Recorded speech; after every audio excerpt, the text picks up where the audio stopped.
So I want to do something completely different here. Instead of doing a tube amp demo or a guitar amplifier demo or a pedal board or anything like that, I actually want to deviate and do something completely different and give you an overview and some personal thoughts on this bike, the Trek FX 77.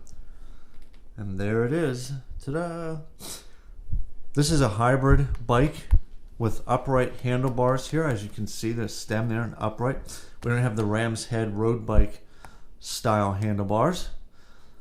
So for this bike, we've got these IsoZone satellite grips here. They're very comfortable and they allow just a gel padding here for your hands. So your hands would in general be comfortable here, provided that the angle of these guys right here is adjusted properly.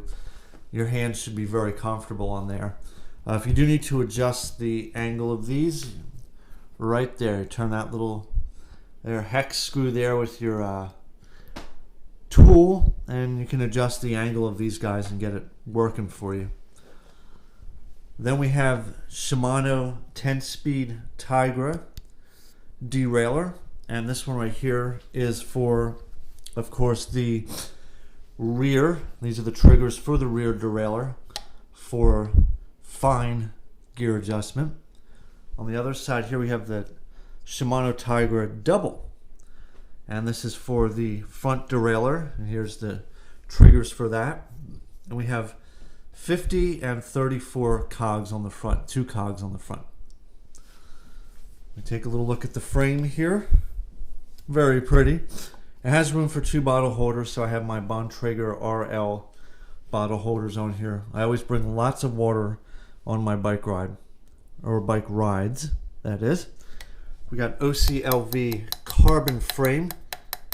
The bike weighs 17 pounds. Well, actually between 17 and 18 pounds, with these Shimano pedals on it and my fanny pack and all these other gadgets, this light and sound light, and Bontrager Trip 5W bike computer, and this mirror here. It's probably about 18 pounds. So let's take a look at the derailleurs. Like I said, FSA Omega crankset, and you've got a 50-34 on the front there. 34 is great for climbing hills, and the 50 is wonderful for going downhill. For me, I use the 50 for some of the smaller hills going uphill, and then the larger hills I use the 34. I also use the 34 for some going downhill, so it just depends on the person, on your build, on your pedal stroke, on your training goals. But in general, I try to do the 34 most of the time, and the 50 just when I need to go downhill fast. Got the Shimano Tigra 1232 rear cassette. There's your 12 right there, and then you've got your 32 back there. Wow, I was on the 32 today. Good merciful heavens.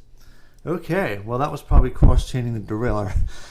Alright, and the amazing things you discover sometimes when you start looking at what you were doing. Actually, someone at the local bike shop was tuning it up, so yeah, it wasn't cross-chained on the trail, but it would be cross-chained right now, being on the 32 in the rear and being on this on the front, so I'm going to have to change that as soon as I get this thing moving again. I have to shift it out of that.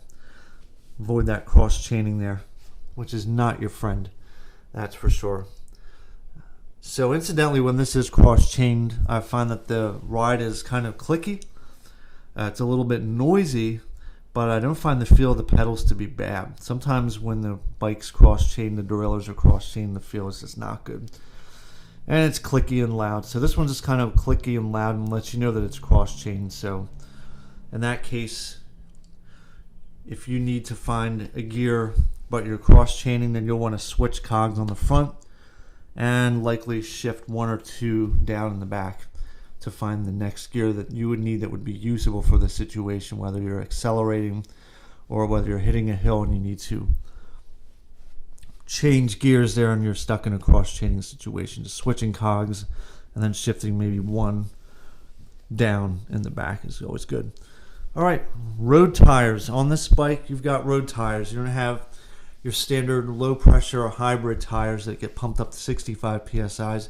You've got these very, very thin road tires that have to be pumped up to 105 psi's. So as a good rule of thumb, always check tire pressure before you go out. But when you have road bike tires, it's really imperative because they're pumped up to a high pressure. They'll lose air every 2 or 3 days. So check them every single time. On my Trek 73, I checked every time, but really only needed air maybe every 2 or 3 weeks. Whereas with this bike, you will probably need air every 2 or 3 days. So just to be aware of that. I had it for a while, and the air and the tire pressure managed to slip all the way down to 50 psi's without me knowing it. So it lost half of its pressure in a matter of about a week and a half to 2 weeks of riding periodically. So just know, check the pressure every time you go out. 105 psi's. Higher the pressure in the tires, the more often it needs to be checked. So just check every time, I would suggest. And you've got your seat here. A Bontrager seat. It might look uncomfortable because it's very narrow, but believe it or not, I find it to be very, very comfortable. I've found that riding on wider seats actually makes my rear end go numb and even my upper part of my thighs to go numb, which is exactly what happens when I'm at the gym on the trainers there that have those big, fat, wide seats. Sure, it might seem to be a little more comfortable, but when you get off of it after sitting on it for 20 minutes, things are numb.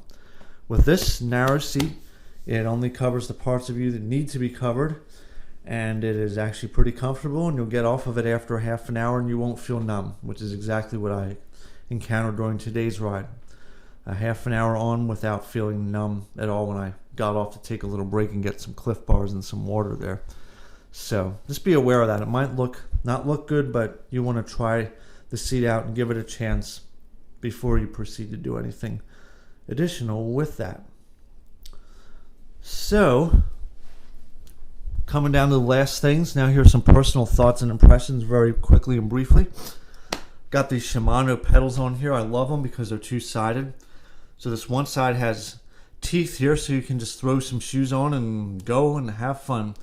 Or if you don't want to go on a very long ride and you're not really worried about climbing hills or the real specific technicalities of cycling, then you can just pop your feet right on top of those. But if you want to really clip in to get more power with your pedal stroke when you're climbing hills, or to really work out your hamstrings a lot better, then you can clip in on the opposite side of this pedal. So I love that dual-sided pedal is great. I do most of it on this side because I'm still learning how to ride the bike. So I think once I get better with it and more comfortable with it, then I'll probably flip her over and start using those clip-in sides. But the last bike I had, the Trek 73 FX, is definitely a hybrid bike with those wider tires and a heavier frame, and it's aluminum and weighs probably a good 8 pounds more than this bike does, and it handles very, very differently. So I'm sure having to relearn bike riding all over again. Every time I'm out on the trail, it's bike riding 101. Learning how to shift the gears and learning how to balance on the thing with the really narrow tires. So I also want to state one other thing, that with this gearing combination here and this combination of a really lightweight frame plus different gearing scenario, hills that used to make me tired in the past, I would get to the top and I would be done climbing them and I would have to get off my bike just to stretch my muscles out from my legs and give them a break because they would be tired. I wouldn't be out of wind and huffing and puffing, but I would be having a very tired pair of legs. Well, it's effortless now. The bike just glides up the hills. I get to the top of the hills and I say, okay, I barely feel that, and then go downhill and hit the next hill without any problem at all. So this bike is very, very light when it comes to climbing hills. It's very easy to get up hills with this. It really is a breeze. At least that's what I'm finding, which is not what I found before in the case of the 73 that I had in the past, with big hills were painful to get to the top of.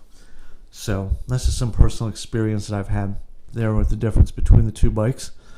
With me being 5'10", we went with a 54 centimeter frame size, I think 17-inch tires, I think these are. So it's a perfect size bike for me. And the folks at the local bike shop did a really good job at scoping out the frame size for me. So there she is, carbon fork on the front there. So I think that's a brief overview of this bike. What I can tell you is two things. If you've ridden a purely hybrid bike and you're switching over to this bike, be ready for a very, very different experience. You'll have to learn how to balance better because you've got these narrow tires here, and the geometry here of just this and the stem here and the handlebars and everything puts you in a more aggressive forward position. So that's something that you'll have to get used to, especially when going downhill. Your weight's going to want to shift forward. So if your shoulders and your trapezius muscles, your deltoids, your forearms, if those muscles happen to be weak, you'll want to strengthen them doing some push-ups or doing some free weights at home, or even at the gym, having a good upper body program at the gym that's going to target your shoulders and your forearms to make sure that they're getting stronger. That's going to be important for you to be able to be stable and to be comfortable, particularly when going downhill, because your weight's going to shift forward and it's going to put more tension on your palms and your forearms and your arms and your shoulders in general. So they'll need to be stronger. And that's something you'll need to be aware of with the riding position of this bike, that it's different. But the other thing I can tell you is that it is a real nimble machine. It is really, in my opinion, a lot of fun to ride. And it is, I'm still transitioning in from a pure hybrid bike into something like this, which is more like a racing bike with upright bars. But it is so much fun to ride, and it's so easy to ride, and it's such a nimble, responsive bike that it is just a lot of fun to take it out. And once you have it, you will want to take it out every day. I have it in my living room here to remind me, ride me every day. So I look forward to when the weather gets warmer, but particularly when the days get longer, to be able to take it out every day, because it really is that much fun. And even though there is a transition and significant differences between this bike and other lower end hybrids, it is completely worth your effort and your time invested in learning how to shift the gears and learning how to balance with it, and the upper body strengthening that might need to be done with this. So it's totally worth it. This is essentially a racing bike with upright bars, racing hybrid bike. So I love it. I really enjoy it, and I'm really thankful for it. And it's a fun ride, and I can highly, highly recommend it to anybody else. It's definitely a little bit on the pricey side, but it's a real beast for the money. So those are my thoughts and impressions. So anybody out there in Facebook land or YouTube land, feel free to leave comments, questions, thoughts, criticisms, concerns, observations, anything regarding this video. I know it's a little bit long, so much for being a short overview. It's more like a medium length overview. But hopefully this will help somebody out there in bike land to make a decision, or at least to know what exactly this is and some impressions from somebody who's actually ridden it. So that's everything for tonight.